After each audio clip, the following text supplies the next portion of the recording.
wonderful speeches of three of our speakers.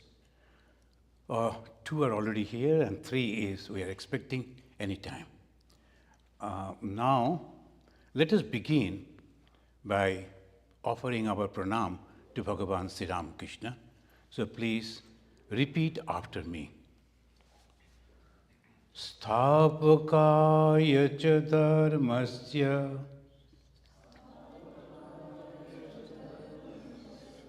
sarvadharma sarupine avatara varishtaya Ramakrishnaya te namaha. Today's our MC is Shaumitra. I request the Shaumitra to come. Please come over here.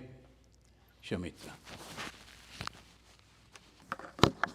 You can use it, both of them, and it will help them to do that also.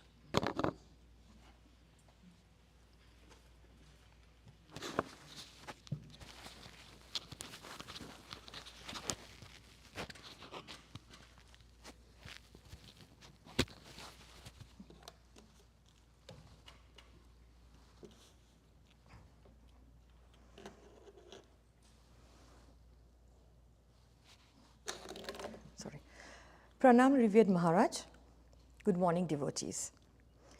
A very warm welcome to everyone gathered here today.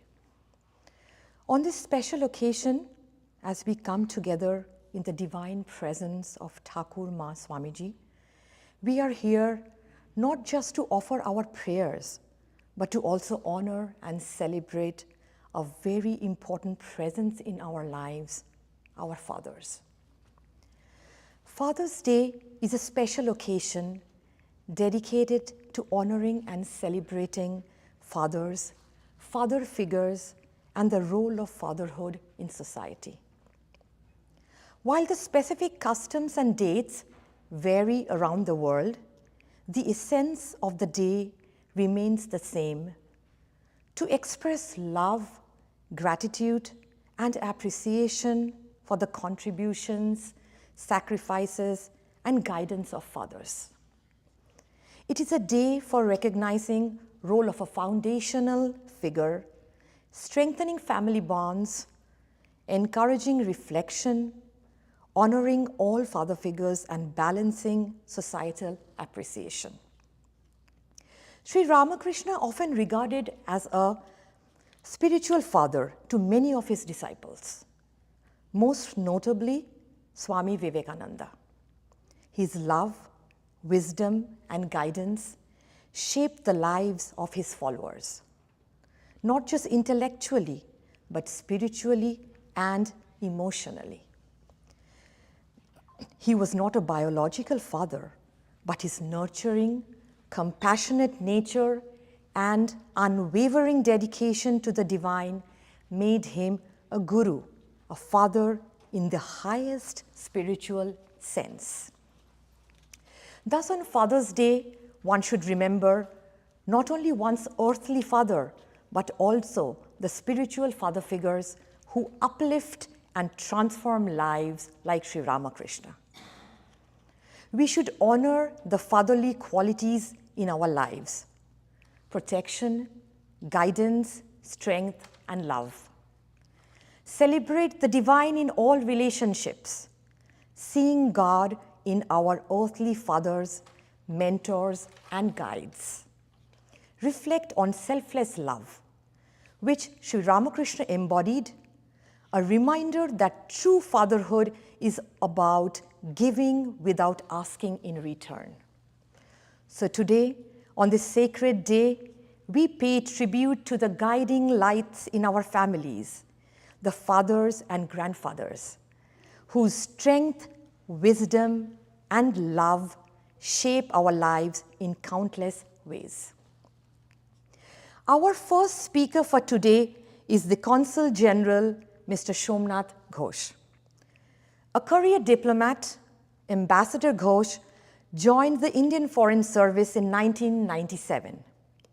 In a span of his career, over 26 years, he has been Ambassador of India to Republic of Tajikistan and to Mongolia.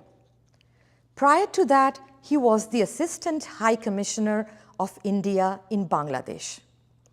In his career, apart from important assignments in New Delhi, he has worked in Moscow, Brussels, and spent considerable time in Central Asia. Prior to joining as Consul General of India in Chicago, with consular jurisdiction of 7 Midwest states, Ambassador Ghosh was heading the international cooperation work in the Ministry of Defense of India. In that capacity, he oversaw defense policy and negotiations with USA, Russia, France, UK, major multinational organizations, and India's land and maritime neighborhood. Ambassador Ghosh earned his master's from the Indian Institute of Technology in Kanpur, India. He speaks Bengali, Hindi, English, and Russian. He lives in Chicago with his wife, who is a doctorate in economics, and 2 sons who are proud Chicagoans. Please welcome Mr. Shomnat Ghosh.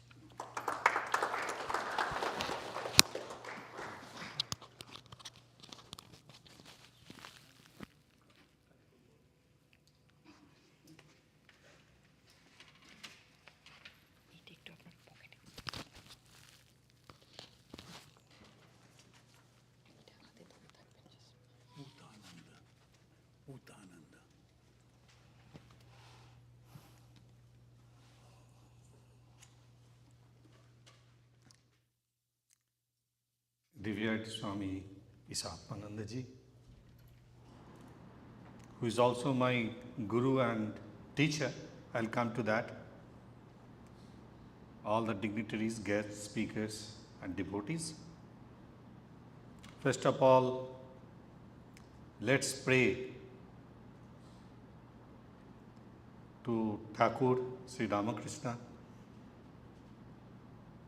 Divine Mother, Vivekananda, and all the leaders of Ramakrishna Morton Mission for peace, for prosperity, for success in the manner we understand success, eternal India understands success, and for everything that can make our life and this world better. With this prayer, I come to my congratulations to all the fathers who are here. In fact, all of you. And through them, through their fathers, whether in this world or for those who have left. You know, those who are still in touch with Hindu Dharma, Sanatana Dharma, you know, one of the rin that we have, that is Pitri rin, and that we are taught right in the beginning. Whichever area of India you come from, whatever your way of calling God or your puja, but this concept of Pitri rin is there in all who call themselves Hindu. Why is it so? Also, we all have heard these 3 words, Pitri Deva Bhava. This also comes in prayers, you know, whichever language. I have heard it in different language in India. This word come. There are 3 others, Matri, Acharya, which includes of course Gurudev, and Atithi for some reason. I don't know, Maharaj can talk about more, but I know these are the 4 Devta that we talk about following our ancient religion and practice.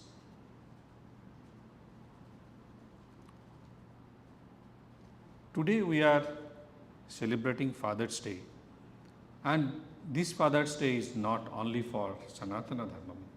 Here in United States, it's a big occasion, Father's Day. Fathers are recognized in all cultures, in all societies, all over the world. Possibly only mother we can equate when it comes for support, protection, unconditional love, and sacrifice. These are the things that parents stand for us, whoever, wherever they are. And we all remember, each of you remember your father when you grew up. You can find all of this unconditional love, support, and sacrifice. You have found in some way or other. Life presents itself in different manner, different situation and circumstances to each of us. But these are true for everyone, at least for part of your life. In Hindu Dharma, and I suppose it in other cultures also, when you talk of father, it's not only father at home. All the fatherly figures also come up. It can be within your extended family. Those of us still remember the joint families. You remember father's elder brother, father's brother, even mother's brother. All were fatherly figures for us. The teachers were fatherly figures for us. The teachers' love, their support, and whatever they did for us, and I suppose each of us here, we can consider ourselves successful in our own way, each individual way. The teachers in your school, they also supported you. And not for much. Think about the time when we were in school. What was teaching profession? It is not for money. It was not for prosperity, because teaching was not the way to prosperity. I think it never was, and possibly in no country. But they did. And what they taught us, the way they protected us, they supported us. Not each of that was needed for doing their duty. They did. That's why they should also be put on the same pedestal at the same level as father. They all are fatherly figure.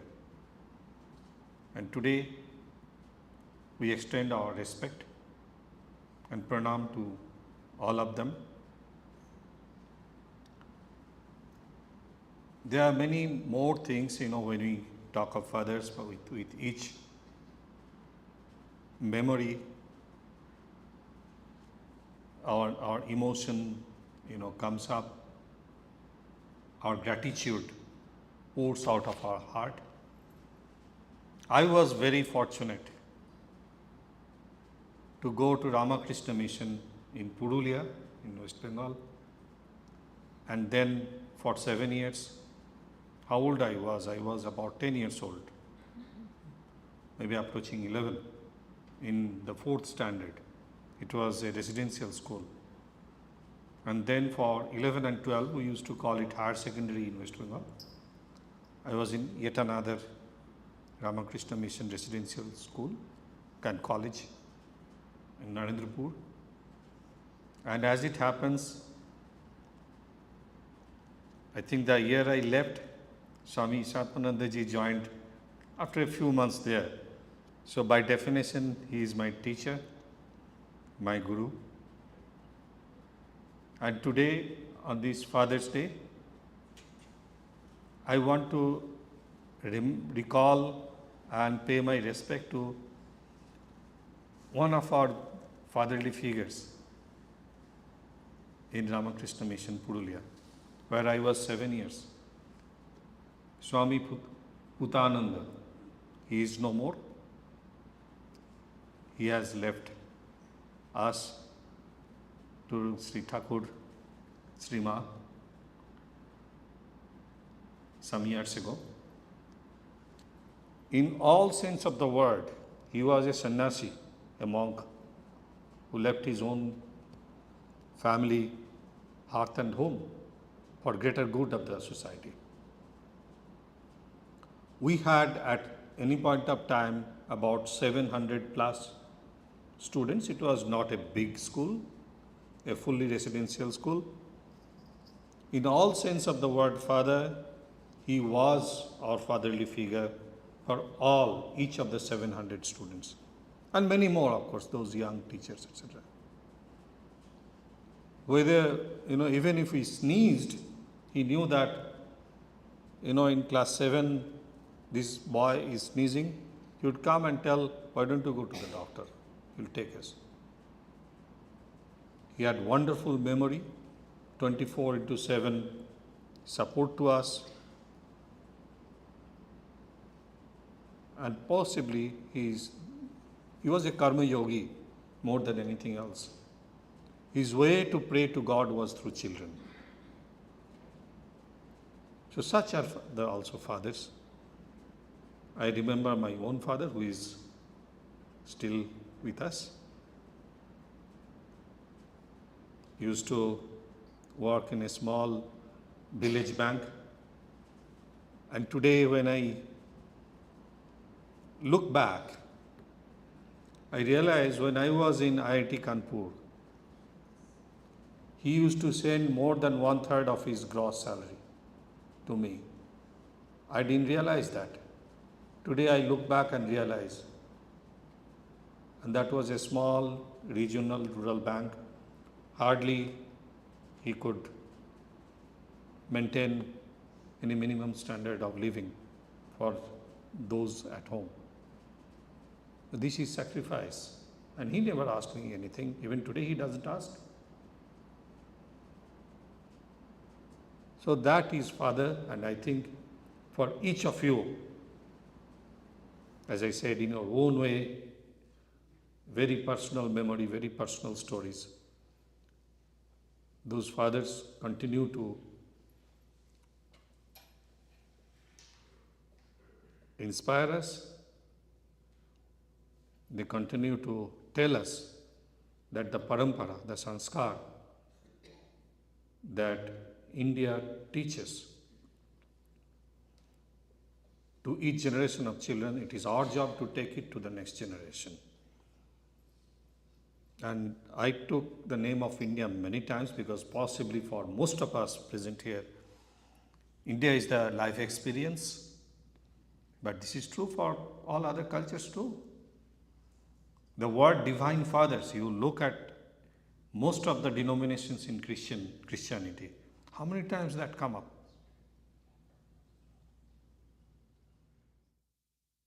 Fathers are critical for civilization, for family, for society, and they will remain so. Today is the day for each child to remember that, to respect to them, and to do what they did to us for maintenance, for continuation, and for the glory of human civilization. Thank you. Namaskar.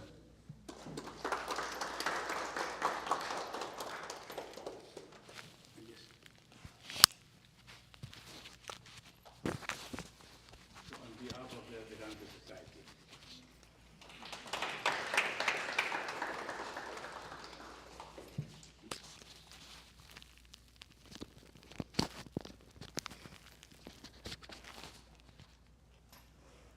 Thank you, Mr. Shomnat. That was a wonderful speech. It's extremely touchy too. Our next speaker is Ms. Shiaoni Lahiri. Ms. Lahiri is the daughter of longtime devotees to the Vivekananda Society of Chicago, Mr. Shubtimoy and Mrs. Durga Lahiri. She is joined today by her brother Shumantra and her daughter Monica. Please welcome Ms. Lahiri.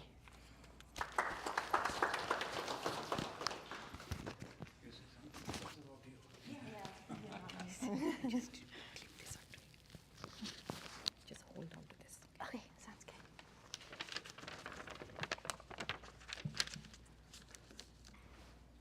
Pranam, and good morning everyone, and happy Father's Day. So as I was preparing for this Father's Day speech, I was really trying to go back through memory lane and a lot of memories flooded back about my dad and growing up. But more importantly, also lots of memories flooded back about my dadu, which was my dad's dad, and my dada, which was my mom's dad. And so I realized that a lot of their influences and their actions and some of these memories have added shape and color to my life. So when I was 10 years old, we used to live in Chattanooga, Tennessee. My family lived there, and Dadu and Takuma came to visit us from India. Now, Dadu was an avid reader. He read all the time. So he would read a newspaper cover to cover by sitting there all day in the sunroom and read the newspaper. And he loved to read, and he was a very self-taught man because he would read so many different things. And he highly encouraged me to read and write all the time.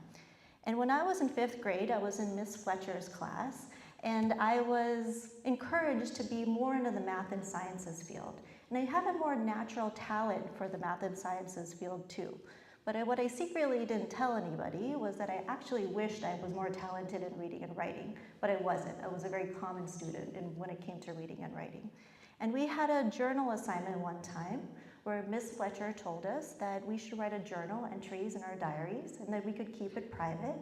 And then we didn't have to share it with anybody, but we could write about what we wanted to be when we grow up, what we wanted to do.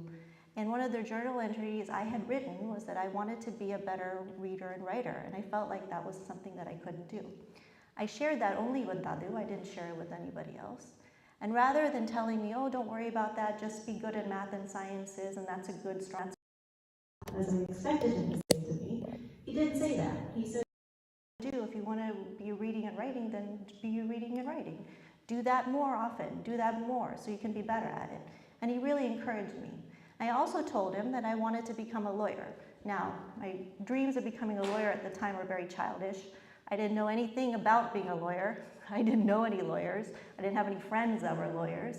All I knew was that I would basically watch TV, and they would give nice speeches, they would wear nice suits, they would be in a courtroom. It seemed kind of cool. So I thought, hey, I think I want to be a lawyer. And he didn't say, oh, don't be a lawyer, we don't know any lawyers. He said, okay, fine, go ahead and be a lawyer. You can do it. You have to learn to read and write really well, though. I said, okay, I'm going to do that. And that was the first person who ever encouraged me to take a position that was outside of the math and sciences field. I never told anybody about it, but it stayed within me. Many years later, when I eventually did end up going into law school, long after he passed, studying law was very hard for me because I didn't come from a background that was a lot of reading and writing. I did actually come from a science background. And so based off of that, it was very hard for me to read as much as the requirements were every day as other students who were much more used to it. But I remembered what he said, which was, hey, if this is what you want to do, just keep doing it. Don't give up, just keep reading and writing and you'll be better at it one day. So with time, he kind of gave me that love for the reading and writing, which I never thought that I would be able to have, but now I certainly do, and it's very much a part of my career path. And I can thank him for that in terms of his encouragement. And it's not only its encouragement, but sometimes it's other things that can take place as well. So sometimes it can be a truth become a truth. So my dada, on the other hand, my mom's dad, was an animal lover, huge animal lover. So he always had cows, he had chickens, and always a dog he had in the house. And I wasn't a dog lover at that time. I didn't understand what it was like to love dogs that much. There was one day when we were visiting them in India, and I was sleeping in their room, and they were sleeping in the next room, and their little dog, Lucy, which is small little dog, was like yapping outside the door all night long. All night long she would be barking just a little bit, just to let us know that she was still there. And I had a hard time sleeping because she was barking all night long. And so the next morning, I went to Dada and I said, you know, Lucy barks all night long. Like, doesn't that annoy you? And he said, no, it doesn't annoy me. I got used to it. You know, that's just what dogs do. He's like, when you love a dog, that's just, they bark. This is what they do. You get used to it. You'll miss it if you don't hear them bark. And I thought, that's crazy. Like, I can't sleep at night. And I didn't understand that, but I thought, wow, having a dog seems to be a lot of work. I don't think I'm ever going to do it. Well, fast forward, in 2009, I adopted my dog, Rosie. Now, Rosie was a wonderful dog. I had her for 16 years. I sadly lost her in March of this year, after 16 years of having her. And I now, after this many years, I realize exactly what he meant. I miss Rosie's barking at the door. I miss Rosie's pitter-patter on the wooden floor. I miss feeding Rosie. I miss walking Rosie. These are all the things I miss about her. And what I realized is that he instilled in me a love for dogs that I didn't even know that I had. Now, as great as my life is, it seems missing without an animal in my life. And I realized that Dada gave me that love for dogs. So sometimes it's in words of encouragement, sometimes it's words of truth, and sometimes it's words of actions. So when I was in high school, we lived in Tampa, Florida, and I always went to public school, but starting in 9th grade, my dad put me into a private school called Berkeley Preparatory School. It was an elite private school. Now that I'm an adult, I realize that probably wasn't easy for him because it was very hard to send a child into that type of school. But he did it. He sacrificed what he had so I could be able to go to a school like that. That really changed the trajectory of my life because that school allowed me to realize that I could dream bigger than I originally thought I could. I had opportunities bigger than I originally thought I had. And I were meeting people that was pushing me beyond my boundaries, where I could be something bigger and dream something bigger than I originally thought I could. And so that was a pivotal moment in my life to go to school like that. And so besides that, I also wanted to share a quick little funny story about my dad, my mom. When I was 16, I got my driver's license. And as any teenager knows, that getting your driver's license at 16 is a big deal. Normally, my dad would drop me off at school when I was in high school and on his way to work. But when you're in high school, getting dropped off by your dad, especially when you have a driver's license, is not cool, you know. And I wanted to go to school by myself. And I had a driver's license. So I was telling my parents I can drive to school by myself. But because my mom was scared, she didn't want me driving by myself. She wasn't comfortable yet. She didn't want me going to school by myself. School was about 45 minutes away or so. And so then one day I remember getting into an argument with my mom and saying, no, I can do it. So I'm gonna take the car and I'm gonna go to school. And I started backing out of the driveway, mom was yelling. And then all of a sudden I saw dad running out, he was getting ready for work. He ran outside and was running to the car. And I thought for sure he was running to the car to tell me, get out of the car, get back inside, I will drive you to school. But he didn't. I rolled down the window and he said, do you know how to get to school? And I said, yeah. He said, drive safely? And I said, yeah. And he said, when you get to school, go to Mr. Ripley's office and call us that you got to school. I said, okay, I will. And that's what I did. And that was the first time that I drove by myself with my license. And it gave me kind of that feeling of independence and freedom that I really needed. And he knew that I needed that. And that was really important to me, and that stayed as a pivotal memory in my life. Fast forward 27 years later, so in 2022, I was in a situation where we had to move back to the US with my daughter, Monica, my dog, Rosie, and myself. And we needed a safe place to land once we moved back. And he gave me that. And he knew that I needed a safe place to land and a cushioning because I was in a different way. I was also searching for independence and freedom, but in an entirely different way. And so what he did was basically offer me a place where I could kind of stay grounded for a period of time while I navigated through a very difficult, stormy season through my life. And he knew that I needed a place to be comforted, and he offered me that. So what I'm trying to tell you is that regardless of the words of encouragement or in setting the love of reading, or opening my heart to being a dog lover, or helping to prove my independence and freedom, or offering me life opportunities, or a safe return landing. These fathers in our lives have created and shaped who I fundamentally am, and with consistent and unwavering support. And this is not only ends with me, but as a parent myself, I see their influence being passed on to my daughter. I see it in the jokes that Monica shares with my brother. I see it in how Monica now calls my dad Dadu. And each memory, each story as a single piece seems small, but throughout my life, they are joined as core memories that has created the trajectory of who I am, what I do, and what I also pass on as a parent. So happy Father's Day to all of you here. Happy Father's Day to everyone who has passed before us, and happy Father's Day, Dad. Thanks so much.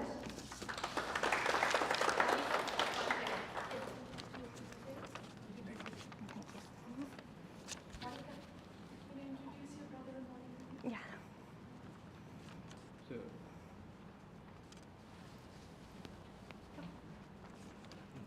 Shiaoni is accompanied by her daughter Monica. This is Monica. And her brother Shomnat here today. She did expect that. Okay. No, please. This is what. Thank you so much. Thank you. Thank you.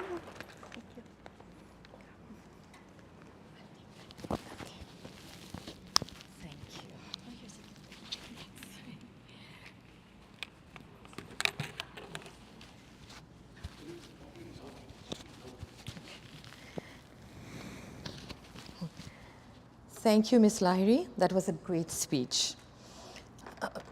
Okay. Our next speaker is Dr. Shibbal Mazumar. He is an assistant professor in medicine, gastroenterology, Medical College of Wisconsin, Veterans Hospital in Milwaukee. He is a gastroenterologist with Advanced Healthcare, Aurora Healthcare, and a chair Department of Gastroenterology, West Alice Hospital. His researches include mechanism of chemotherapy-induced emesis and its treatment in dog, models, effect on chemoreceptor-triggered zone at All India Institute of Medical Sciences, New Delhi, India, cisplatin-induced emesis and its treatment. Another of his notable work is isolation of laminin-binding proteins from rat enterocytes in the lab of Professor Milton Weiser, Memorial Hospital, Cornell University, New York. He currently resides in Wisconsin. Please welcome Dr. Mazumar.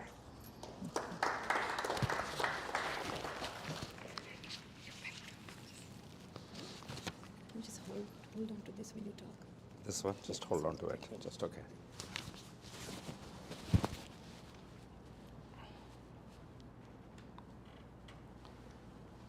Good morning.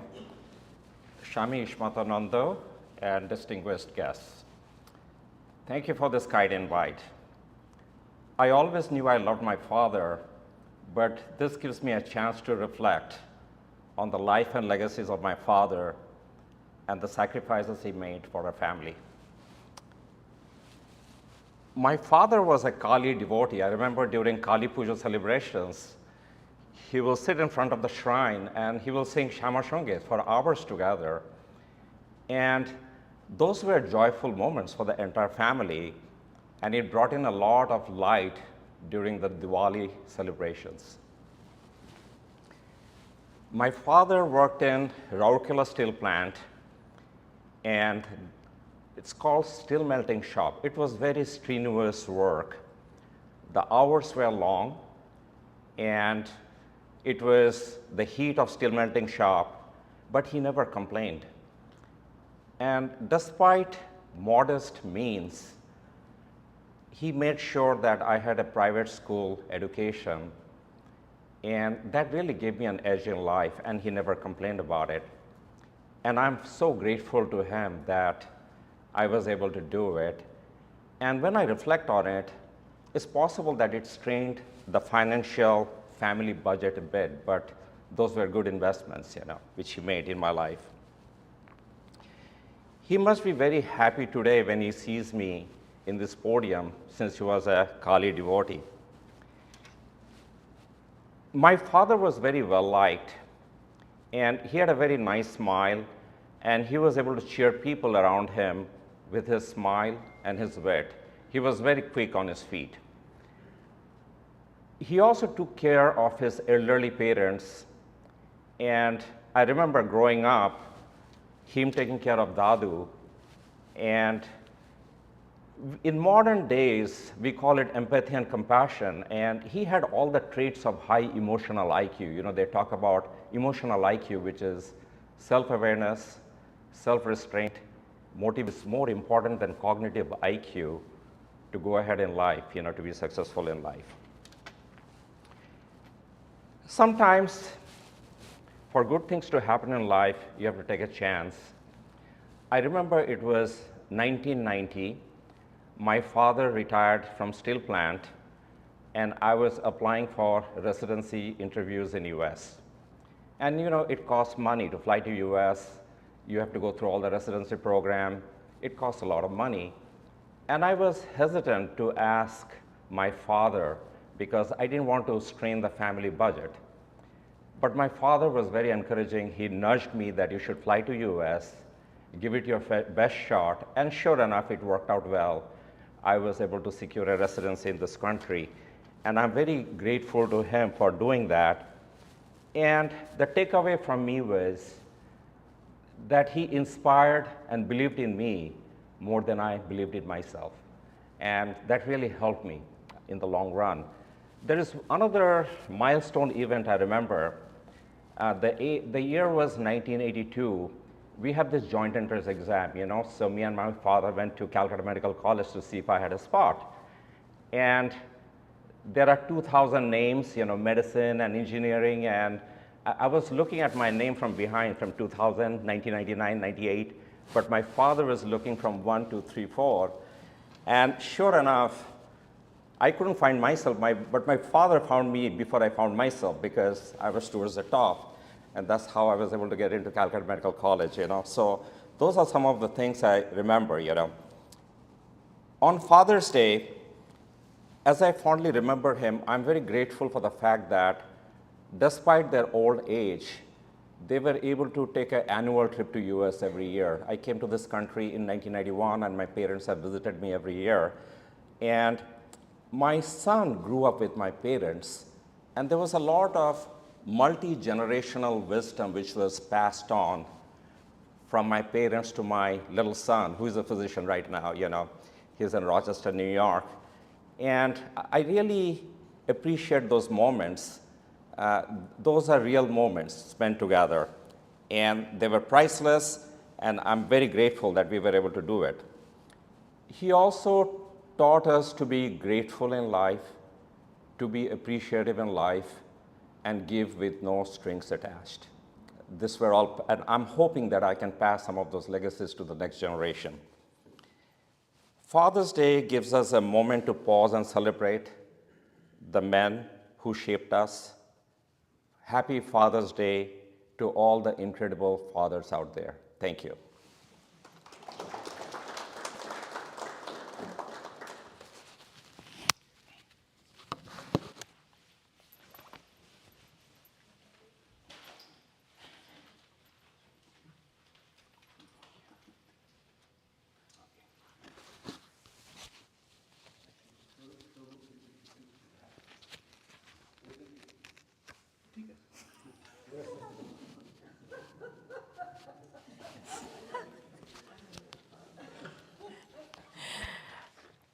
Thank you, Dr. Mazumar. That was a great speech.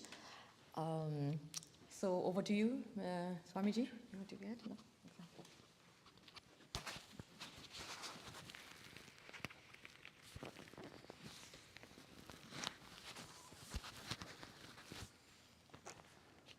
So we had another speaker, but she couldn't come because suddenly she developed some throat pain and something.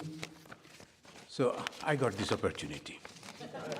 So I was thinking when she was remembering the fathers, everyone, So when I was almost like a 4 or 5 years old, then my father, in those days, the father was not like today's father. Nowadays, father is so friendly. And our time, father was real father. And in Bengal, the expression is Ore Baba. And that means you are scared of your father. So we were very friendly with our mothers, but father means so better to avoid. And like that, one day someone gifted a full mangoes, very costly mangoes, to my father, and it was kept in the left-hand side of his table. So we, some brothers and sisters, I was only 4 or 5, and they were maybe 8, 10, like that. So we planned to get 2 or 3 of that. So, but everyone was scared to go. As because I was the smallest, they told, you better go. And they showed how to pick it up.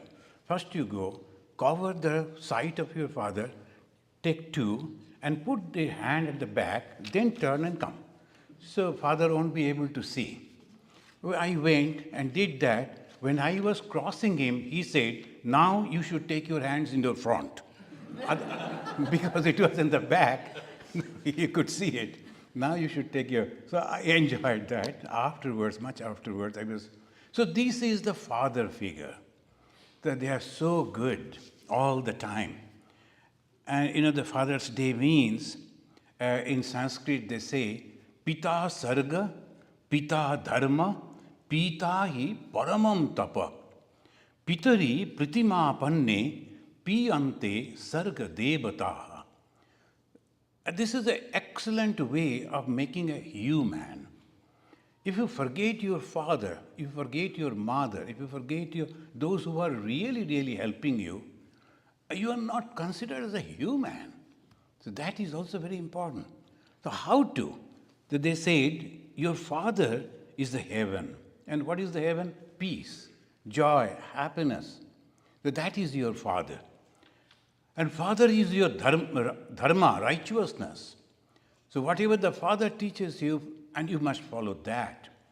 And finally, if you can make your father happy, even the gods in the heaven will be happy.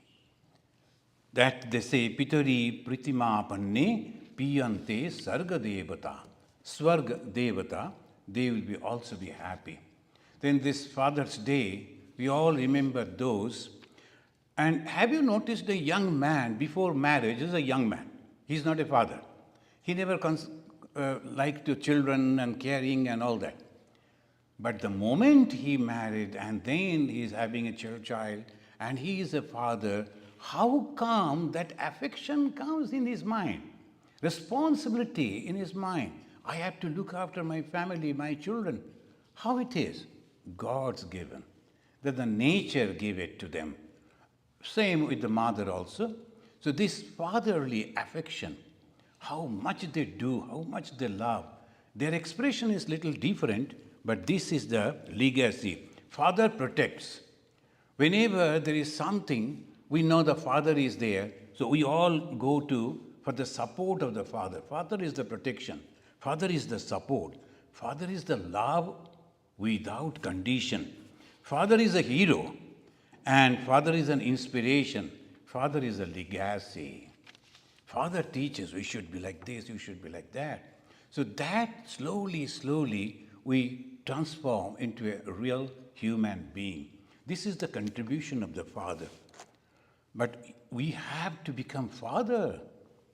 Just marrying and then becoming a father, no. It is a transformation. From a young man, you are slowly becoming a father, and this is the transformation.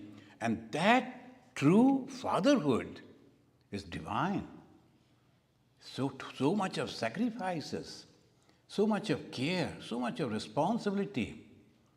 And so one day, sometimes the ladies, they are a little bit talkative, and she was going on talking to the husband. Husband is the closest one, so whom she will say. She was going on talking to the husband and going on, you can't do this, you can't do that, you should have done this. Then afterwards, she suddenly said, what do you want from me? Then the gentleman, all this time he was very quiet, listening. And when she gave that offer, what do you want from me? Then he said, silence. that will be a great gift to me. So this patience constantly, and that is how they grow up, the wonderful way. And we sometimes say our father of the nation and the first generation, they are the father, they are forming the society. Luckily for us, that as Shomnat Babu was mentioning, luckily for us, in the Hindu, particularly Hindu religion, we find in the Vedas, those founders fathers of the society, they were really great. So they developed some of the processes that transform a man into a god. Those who are not, sometimes the mothers also, fathers also, they say, we don't have any issue, we don't have children. It doesn't matter at all. All that you see is your children. That is why they say, Bhagavan Sri Ramakrishna, he is the father.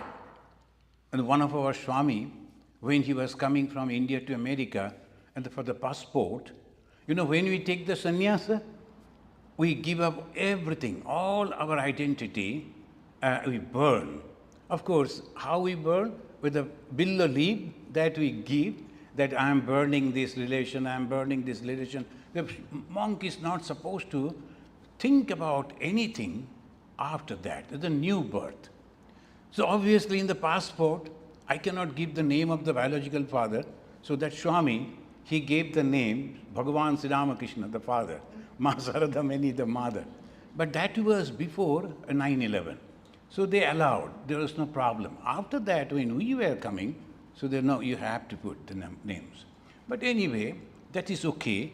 But father means is always and always an excellent personality, almost like God. So anything that happens, we know that if we go to the father, or if the father comes, any problem is there, and the father comes back, he will solve the problem. This confidence is always there, the father can solve the problem. It is not so easy. To become a father, you have to develop excellent qualities. And what are those qualities? And this, you have to develop courage within yourself through self-confidence. Well, I can do it. That is the main thing. I can do it. And when you are thinking, and I can transform, I can change, that is the self-confidence first. When you are supporting, that means you have your own power within you. That I can do it. That means I can support. And if you are not having self-confidence, how can you do that? The father should have this. That is the fatherhood. Just because I am a father, and in the society you are supposed to all the time do this thing, that father should be like this and that. No, it is not. You have to develop yourself to in that situation, in that condition, so that you can be called as father. Yesterday, the Father's Day is going on. So one lady was mentioning about her father, and I think somewhere in India, and she was an actress, actor or actress, I've forgotten, and they were mentioning, oh, I can't appreciate my father because all the time he is putting hindrances in my life. See, look at it. In the Father's Day, that's the way they were remembering. So fathers, they should be also behave in such a way so that the children will remember them. That is also the responsibility. We have to become father. And how it is, as Shomnat Babu was mentioning about the Putananda Ji Maharaj, I have also seen him, and I was posted in his position afterwards. So this Putananda Ji, he knew the names of all the 700 students. That is, and not only that, they're family members. And he knew who is doing what. And in Bengali, it's called Baba, the father. When you are children, they will call you Baba or Bapu. The Bapu, he'll say, Bapu, you have done this wrong, you should not do this. And this wonderful way he used to say that they used to feel, okay, it's okay that Maharaj is not liking, we should not do. Transforming them, and with great love, constantly that was there. And I have noticed in our Swamis also the great compassion, great love, and the greatest is Bhagavan Sri Ramakrishna. And the most perfect is Bhagavan Sri Ramakrishna. When he saw a person like Girish Chandra Ghosh, can you imagine? If you first meeting with Girish Ghosh is sufficient. You will never like to meet him because constantly using filthy words, languages, behavior is. Other people used to say, how come they were going to Girish? But Sri Ramakrishna said, you people are only observing how he speaks, but you don't know how he is thinking in his mind. Sri Ramakrishna was visiting Girish Ghosh one day, and Girish Ghosh and Sri Ramakrishna said that I won't pay because in the stage I cannot pay 4 anna, that is not much, but still he said, no, I am not going to pay. You have invited me, I am your guest, why should I pay? It should be the free. For 4 anna, Girish Ghosh was before everyone, he was abusing him, you beggars, why should you come here, like that. And other people, they were not liking those, we can pay. Sri Ramakrishna, no, don't pay. He has invited, it is his responsibility to take all my responsibility. So naturally, this was going on. Sri Ramakrishna was coming back. Everybody was angry. And when Sri Ramakrishna's that carriage left, Girish Ghosh lied down over there on the open street to offer his pranam. Nobody noticed, Sri Ramakrishna noticed it. And when they were arguing that we should not visit to Girish, the Sri Ramakrishna said, you have only heard how he says, but did you notice how he behaved? This is fatherly figure. The father means always watching the behavior. Maybe they are thinking in a different way, talking in a different way, behaving in a different way, but at the same time, we have to find out the positiveness that is there inside the heart. That is father. Only criticizing, only removing, only punishing is not the fatherhood. Those who are in the helms of the affair in the country, say the president, so like that, they are the father figure. They have to understand so many varieties of people, and their likings are different. Their demands are different. I have to take care of all of them. That is father. So on this particularly the International Fatherhood Day, we should remember that we have to become father. And the fatherhood almost like godlyhood, and not almost, it is. Why they say, if you can make a father happy, then the gods in the heaven will be very happy. Why? That father is a very pious man, is a religious man, is a man of love and a man of sacrifice. So on this particular day, we all pay our respect to the fatherhood.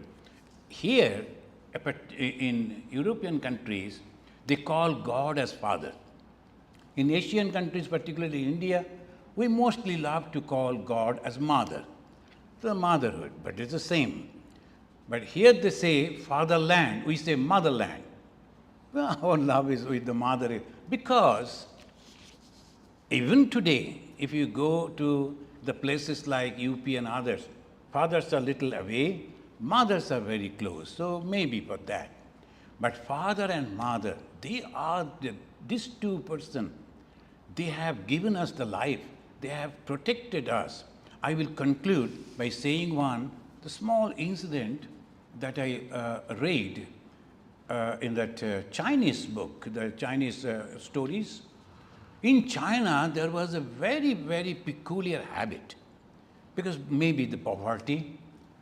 Whenever a father is becoming very old and cannot help, the son used to take him and throw him into the water, river, just to kill him, because he cannot help me, and unnecessarily I cannot feed him. So that was the system, social system. Father or mother, when they become old, just carry them and throw them. And who will do it? Son will do it. That was the system. So one day, one son was carrying his old father. And then a sage was passing through that, Confucius. So he saw him and he stopped him.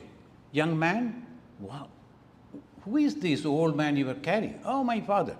Where you were taking him? To throw him in the river. So what is the matter? Well, he can't help me to earn any more, so it is not possible for me to feed him.